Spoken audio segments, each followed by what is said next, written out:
Welcome to prime time, bitch! Monster Vision.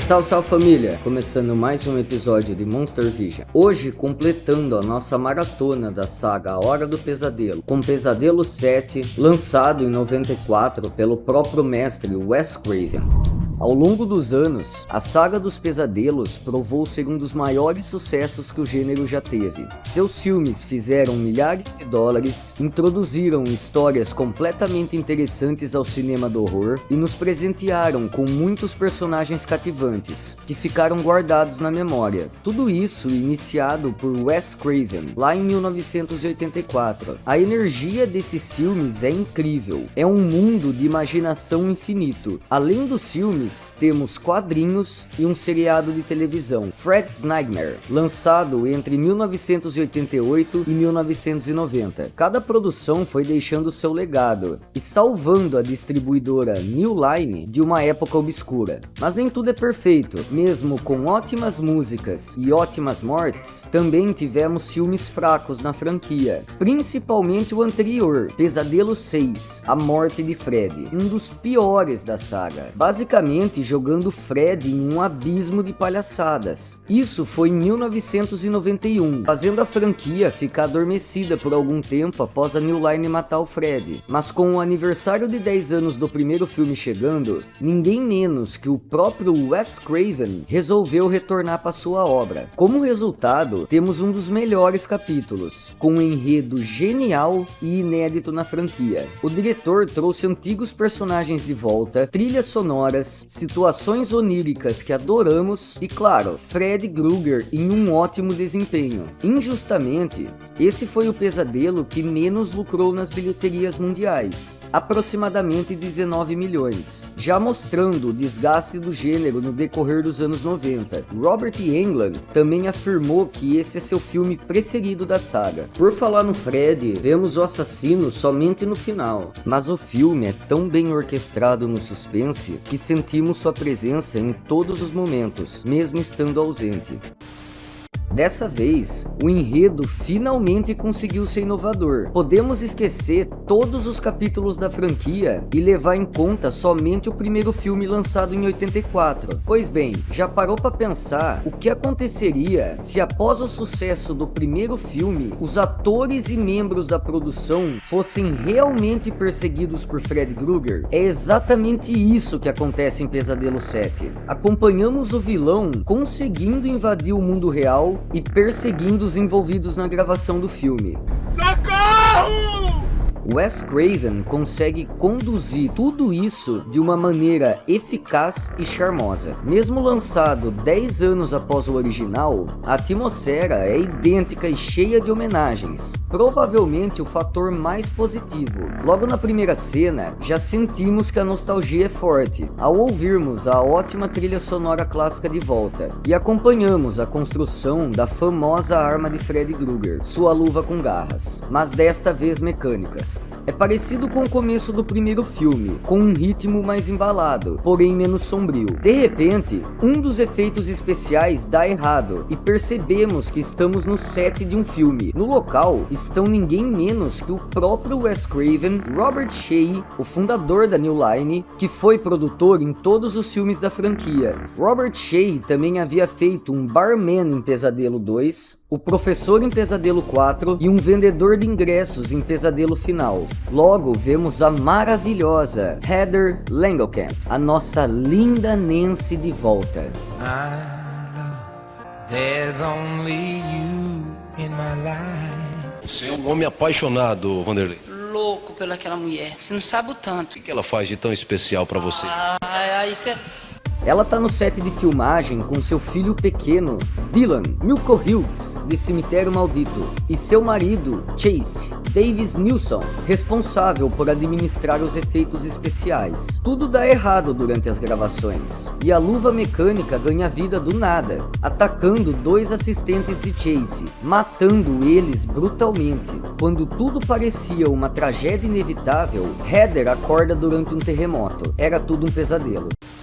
Pois bem, nesse filme os atores interpretam eles mesmos na vida real, ou seja, vamos acompanhar a vida da própria Heather, atriz da Nancy. Ela vive numa mansão em Los Angeles, com seu filho e marido. Los Angeles, Estados Unidos. E vem recebendo ligações amedrontadoras de um fã obcecado, um stalker que adora assustá-la cantando a canção de ninar de Freddy pelo telefone. É perfeito poder ver Heather novamente na franquia. Sua evolução é visível em cada detalhe da atuação. Ela não é a mesma Nancy de 10 anos atrás, uma adolescente tímida, e sim uma mulher independente, sofisticada e majestosa. Sem contar que tá linda demais. Pitelzinho. Naquele dia, Heather tem uma entrevista agendada na televisão para falar sobre seu sucesso na franquia Pesadelo. Ela deixa seu filho com a babá Julie, mesmo sabendo que ele tá sofrendo com pesadelos, provocados pelo fato do garoto assistir o filme original escondido da mãe. Já seu marido tá trabalhando secretamente em um novo filme. Durante a entrevista, Heather é surpreendida quando o próprio Robert Englund aparece, caracterizado como Fred Krueger para animar o programa. A única cena que temos a maquiagem clássica do vilão. Após a entrevista, ela é chamada para uma reunião com o produtor Robert Shea, sendo pega de surpresa ao ser convidada para participar de um novo filme, o qual tem seu marido trabalhando nos efeitos especiais. Heather recusa devido ao fato de ter um filho pequeno agora, que ainda por cima sofre de pesadelos. Por isso, ela não quer mais fazer filmes de terror. O garotinho Dylan também é sonâmbulo e começa a ser possuído lentamente por Fred Krueger, que está procurando um meio de invadir o mundo real. Não é como a possessão que tivemos no segundo filme, que era algo mais físico. Aqui é uma pegada muito mais sobrenatural, envolvendo o pequeno menino em um mundo onde não pode fazer nada. Heather percebe o que está acontecendo somente quando tem um pesadelo com a morte do marido, poucos minutos antes de acontecer. O rapaz sofre um baita acidente após dormir no volante e ser estripado pelas lâminas do vilão. A produção capricha em cada pesadelo. Quando estamos no mundo dos sonhos, até mesmo a trilha sonora muda, se tornando grandiosa, deixando o caminho aberto para um mundo de fantasia e imaginação. Temos muito mais foco nas garras de Fred, realmente as tornando assustadoras. As aparições do vilão sempre são rápidas e marcantes, como na cena que ele aparece dentro do caixão durante o velório de Chase. Quando em tela, vemos Fred como nunca foi mostrado, frio e completamente sedento por sangue, parecido com um demônio violento e perturbado. O filme realmente tem um clima assustador, assim como o primeiro. Esqueça as piadas cafonas e desempenhos afetados. Fred tá perfeito. A maquiagem, apesar de diferente e esquisita, dá uma estética mais agressiva e amedrontadora. Ele também usa um estiloso sobretudo preto. Bom, o que Fred precisa para ter poder? Precisa que tenham medo dele. E é exatamente isso que começa a acontecer com Dylan, após o garoto perder o pai e assistir inúmeras vezes o primeiro capítulo da franquia, deixando uma brecha pro vilão se fortificar lentamente. Wes Craven faz várias aparições durante o filme, em uma delas para avisar Heather, em uma reunião, que a franquia A Hora do Pesadelo carrega uma espécie de maldição demoníaca. Eles precisam continuar produzindo esses filmes para manter o demônio preso. Por isso eles estão produzindo um novo. E Craven precisa que Heather interprete Nancy mais uma vez. Mesmo em contradição consigo mesma, ela retorna às suas origens involuntariamente, levando em conta o pesadelo que se tornou a vida real. É um conceito muito foda. Uma história de terror autorreferencial. Com a piora de Dylan, ela o leva ao hospital, onde o garoto fica sendo cuidado pela enfermeira-chefe opressora, doutora Christine, que suspeita dos problemas psicológicos do menino, o deixando em observação. Inclusive, em um pesadelo, Fred aparece disfarçado como a enfermeira, assim como já havia feito em outros capítulos. Dylan afirma que seu dinossauro de pelúcia, chamado Rex, o protege durante os pesadelos, como um guardião. Quando Heather se ausenta do hospital para buscar o brinquedo, brinquedo, deixando o filho com a babá Julie e pedindo para não deixar ele dormir de jeito nenhum, as malditas enfermeiras conseguem sedá-lo achando que o menino precisa descansar. O que segue é uma ótima cena, com Dylan adormecendo e presenciando Julie sendo brutalmente assassinada em seu pesadelo. O body count do filme é bem pequeno, mas vale cada segundo. Fred arrasta o corpo da garota pelo teto, assim como fez com Tina, lá no primeiro filme. Existem muitas homenagens ao primeiro filme, degraus que derretem, Fred levantando debaixo do lençol, ou então com os braços gigantes. Temos também a clássica cena da língua atravessando o telefone, muitas referências, somente os fãs mais atentos conseguem identificar, como na cena que Heather fala "Screw your pass" para uma das enfermeiras do hospital. Where's your pass? Screw your pass. Do you have a pass? Screw your pass. It's alright. Ou quando Nick Corey, Shizuki Garcia, que interpretou o bad boy Rod Lane no primeiro filme, faz uma breve aparição no enterro de Chase. Nessa cena também temos a participação de Tuesday Knight, que fez Kristen Parker no quarto filme. Outro personagem que retorna com tudo é Donald Thompson, John Saxon, o mito. Wes Craven até afirmou que queria trazer Johnny Depp atuando como ele mesmo, mas ficou com vergonha de pedir. Posteriormente, Depp afirmou que ficaria feliz se tivesse recebido a proposta. Lembrando que Depp já havia feito Glenn, o namorado de Nancy no primeiro filme, e uma pequena participação no sexto. Temos também uma homenagem ao O Exorcista, quando Dylan vomita no hospital. Craven respeitou sua obra original como nenhum outro capítulo da franquia conseguiu fazer. E olha pessoal, para quem quiser um documentário definitivo sobre os bastidores da saga, eu recomendo Never Sleep Again, um documentário lançado em 2010 com mais de 4 horas de conteúdo envolvendo os bastidores, curiosidades e entrevistas aprofundadas com todo o elenco e equipe de produção. Vale muito a pena. Don't fall asleep.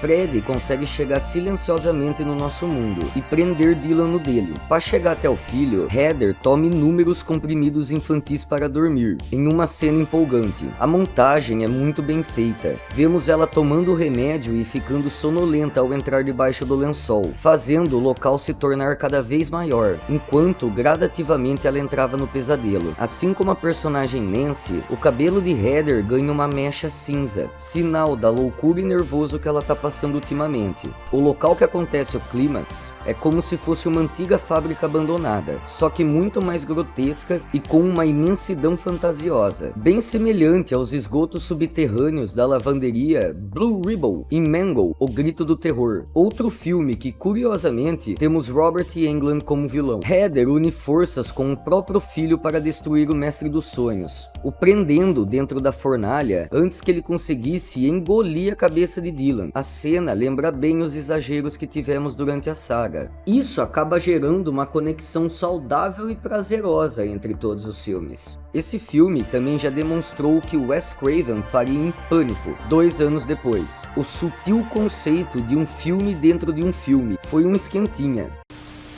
Fred é destruído, dessa vez sendo afugentado pelo fogo, seu velho inimigo que arrancou sua humanidade. Antes de morrer, seu rosto se transforma em uma espécie de demônio com chifres, provando que o personagem é muito mais que um comediante fanfarrão que pintou o set no último filme. Esse sim é um final digno para o eterno vilão dos sonhos. Não posso deixar de mencionar a bizarra cena que sua língua se enrola em Heather, pouco antes de ser esfaqueada por Dylan. Heather consegue ficar viva com seu filho, e querendo ou não, ela interpretou Nancy mais uma vez. Wes Craven deixa um roteiro para ela, narrando exatamente o filme que acabamos de acompanhar, fala por fala. Tudo aconteceu como estava escrito. Ele finaliza agradecendo ela por concluir essa história após tanto tempo. Mesmo depois de inúmeros vacilos, a franquia conseguiu concluir com um bom filme e um bom final. Sentimos novamente aquele pavor pelos sonhos e pesadelos, mas dessa vez nem ficar acordado era seguro. O novo pesadelo é um presente para Sus. É uma homenagem de Wes Craven para a saga original. Depois desse filme, a New Line deixou a franquia parada por quase 10 anos, enquanto fazia os preparativos para o aguardado duelo Freddy vs Jason. Tivemos um remake em 2010, em uma tentativa falida de reviver o personagem, mas o filme acabou não vingando. Os filmes clássicos de Freddy Krueger acabam nesse aqui, deixando boas lembranças nos filmes de terror e em nossas vidas. Eu fico pensando o que aconteceria se o diretor não tivesse retornado e salvado a franquia de morrer com um péssimo sexto filme. Ele soube corrigir as falhas com maestria. Ele soube começar e terminar sua obra de forma única. Valeu, Wes Craven, por todos os pesadelos. Então é isso, pessoal. Até o próximo episódio. What's your